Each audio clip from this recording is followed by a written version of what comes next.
میری بیگم 21 سال کی ہے اور میرے 2 بچے ہیں اور دونوں آپریشن سے ہیں اور میرا چھوٹا بچہ ابھی 5 مہینے کا ہے اور میری بیوی پریگننٹ ہے جو اس کے لیے کمزوری کا سبب ہے، تو ایسی صورت میں ہم حمل ضائع کرا سکتے ہیں۔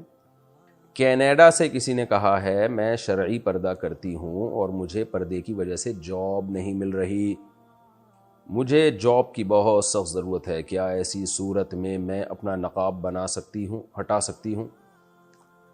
دیکھیں، جاب کی ضرورت خواتین کو شرعی لحاظ سے ہے نہیں، کیونکہ خواتین کا نان نفقہ جب تک شادی نہیں ہوتی باپ کے کندھوں پر ہے، باپ نہ ہو تو بھائیوں کے کندھوں پر ہے، اور شادی کے بعد شوہر کے کندھوں پر ہے۔ یہ تو ہمارا کلچر کی ایسی کی تیسی ہو گئی ہے۔ یورپی اقوام نے خود تو ڈوبے ہیں صنم، تم کو بھی لے ڈوبیں گے، انہوں نے تو یہ سیٹ اپ کر دیا ہے۔ تو اس لیے شریعت اس کو ضرورت مانتی نہیں ہے کہ خواتین کو جاب کی ضرورت ہے، شریعت اس کو تسلیم نہیں کرتی ہے۔ ہاں، آپ کے گھر کے مرد اگر ذمہ داری ادا نہیں کر رہے، آپ کے والد خرچہ نہیں دے رہے آپ کو، یا خدا نخواستہ آپ یتیم ہیں، یا آپ کے بھائی خرچہ پانی نہیں اٹھا رہے، یا آپ کا کہ شوہر، یا آپ ان میرڈ ہیں اور کوئی بھی خرچہ نہیں اٹھا رہا، یا میرڈ ہیں لیکن شوہر نکٹھو ہیں، وہ خرچہ نہیں اٹھا رہے۔ اچھا، یہ بھی آج کل ایک فضول بات ہے کہ جی جب تک دونوں مل کے نہ کمائیں تو خرچہ پورے نہیں ہوتے، یہ سب بیکار کی باتیں ہیں۔ بہت ہی کوئی غریب غربا قسم کا ہو تو اس پہ تو ٹھیک ہے، لیکن نارملی ایسا ہے نہیں۔ اللہ نے مرد کی آمدن میں برکت رکھی ہے، جن گھروں میں خواتین کمانا شروع کر دیں ان گھروں میں برکتیں ہی ختم ہو جاتی ہیں۔ ساری زندگی دونوں مل کے کماتے رہتے ہیں اور پھر بھی بیچارے روتے ہی رہتے ہیں، اور بچے الگ رول رہے ہوتے ہیں، ان کو ماں کی ممتا نہیں ملتی، بچوں کو محبت نہیں ملتی، بہت ہی عجیب زندگی ہوتی ہے، میں تو ترس آتا ہے دیکھ کے۔ تو اس لیے اس کو اپریشیٹ نہیں کیا شریعت نے۔ بہرحال اگر واقعی ضرورت ہے، واقعی کا مطلب یہ ہے کہ کوئی بھی آپ کی کفالت کرنے والا نہیں ہے، یا شوہر واقعی بہت غریب ہے، نہیں ہو رہا بالکل، تو پھر مجبوری میں جاب آپ کے لیے جائز ہے، ظاہر ہے۔ پھر اس میں یہی ہے کہ چہرے کا پردہ ضروری ہے جوان عورت پر، اور اگر نہیں کرنے دے رہے تو آخری گنجائش کے طور پر مجبوری کی حالت میں پھر چہرہ آپ کھول سکتی ہیں، اسکارف نہیں اتار سکتی، چہرہ کھولنے کی شدید مجبوری میں گنجائش ہوگی۔ لیکن بہرحال جوان اور دیندار عورت کے لیے یہ ہے بہرحال فتنے کی بات۔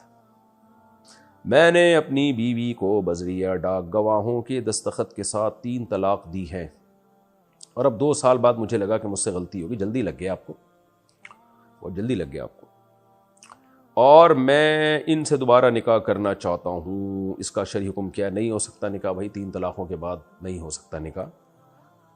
تو لا تتخذوا آیات اللہ ہزوا، اللہ تعالیٰ طلاق کے احکام بیان کر کے فرماتے ہیں کہ اللہ کی آیات کو مذاق نہ بناؤ۔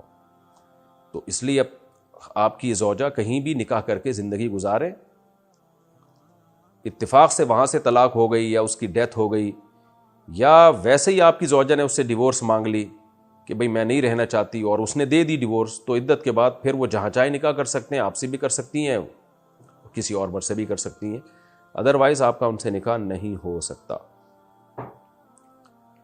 خاوند اپنے والد کی خدمت نہ کرنے کا عذر بنا کر طلاق دینے کا کہتا ہے، بیوی اپنی ساری کوششیں کرے لیکن والدین جھوٹ موٹ کی باتیں بنا کر خاوند کو طیش دلائیں اور بیوی کے والدین کو اس کے گھر لے جانے کا کہیں، اور اس عورت کے 5 بچے بھی ہیں، کیا اس عمل سے طلاق ہو جائے گی؟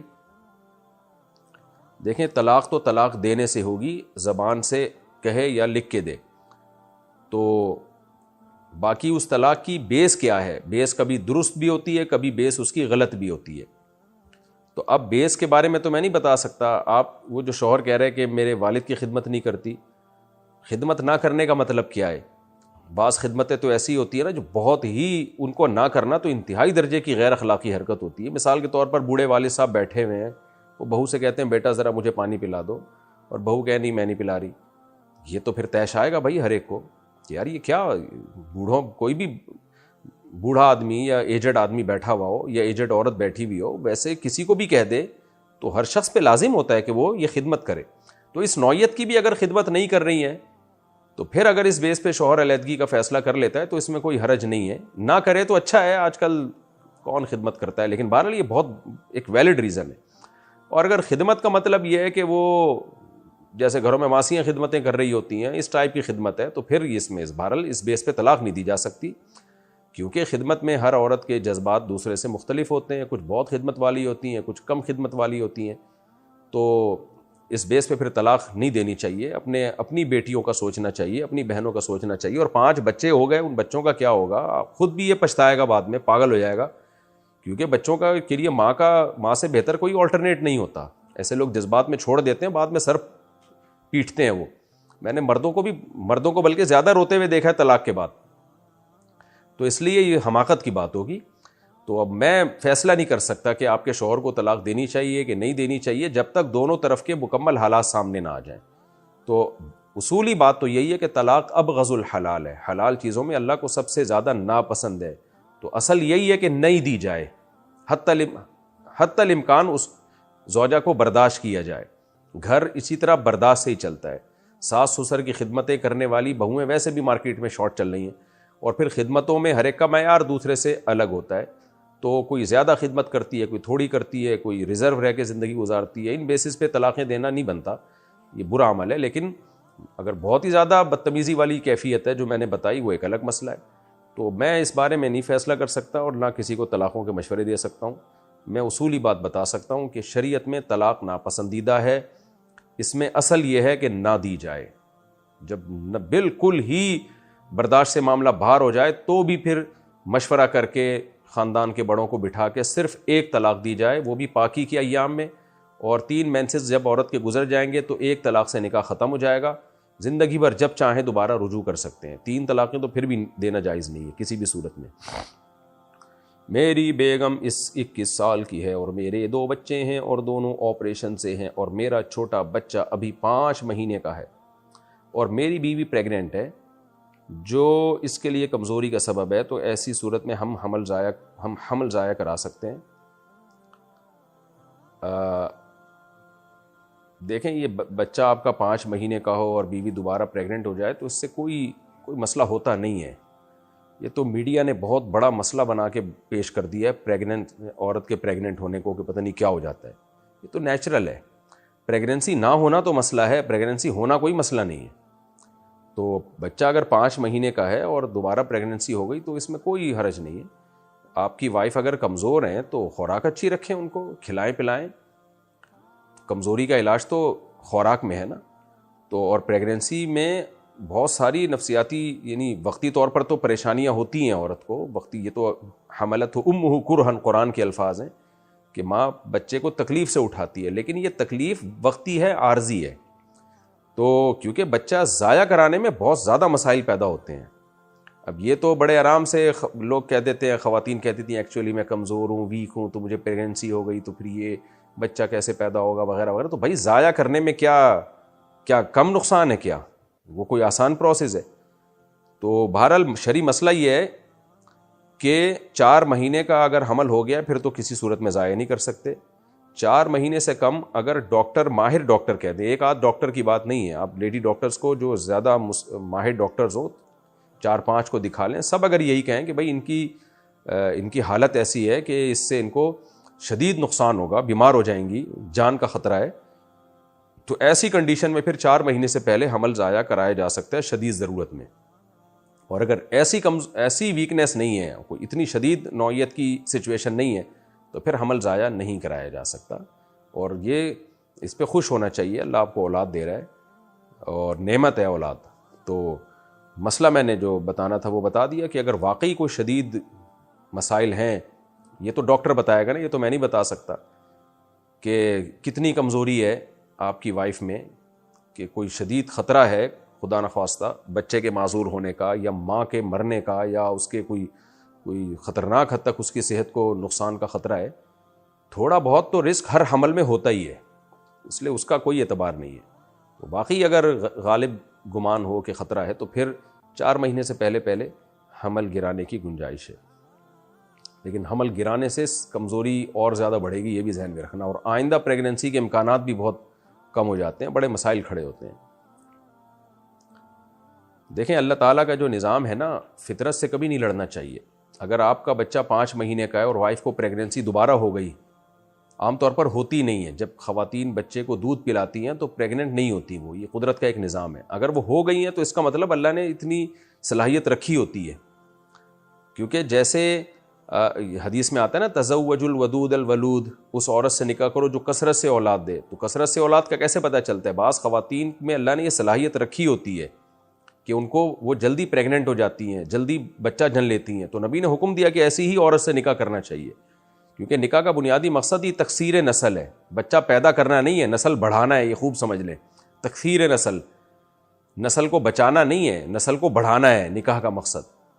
ہر جانور بھی جو مرد ان کے جو میل فیمیل میں ملاپ ہوتا ہے نا، وہ نسل بچانے کے لیے نہیں ہوتا، وہ نسل بڑھانے کے لیے ہوتا ہے. تو انسان تو مقصود کائنات ہے، اس میں اللہ مرد اور عورت کا ملاپ اس لیے رکھیں کہ بس 1-2 بچے پیدا ہوں تاکہ نسل باقی رہے. یہ کیسے ہو سکتا ہے بھائی؟ جب ہر مخلوق میں نسل کی بقا کے بجائے نسل بڑھانے کے لیے مرد اور عورت کا، نر اور مادہ کا ملاپ ہے، تو انسان جو مقصود کائنات ہے، جس کے لیے اس کائنات کو بنایا گیا، اس میں نسل بچانا مقصد نہیں ہے، نسل بڑھانا مقصد ہے.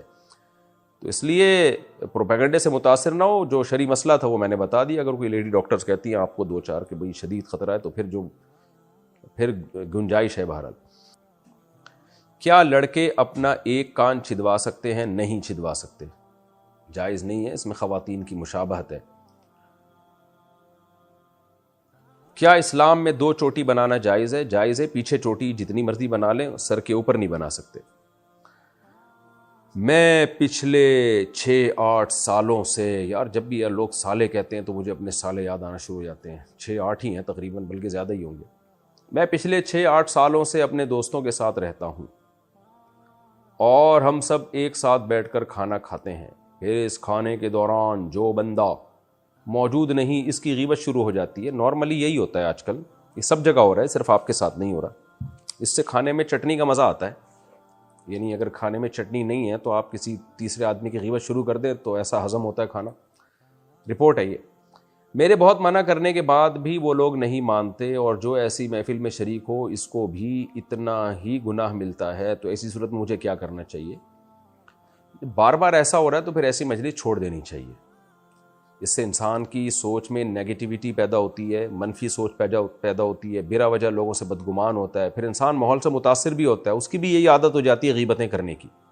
میں نے اپنی زندگی میں ایسے لوگ دیکھے ان کو غیبت سے بہت نفرت ہوتی ہے. کوئی بیٹھ کے ان کے سامنے کسی کی برائی کرے نا، وہ اٹھ کے چلے جاتے ہیں.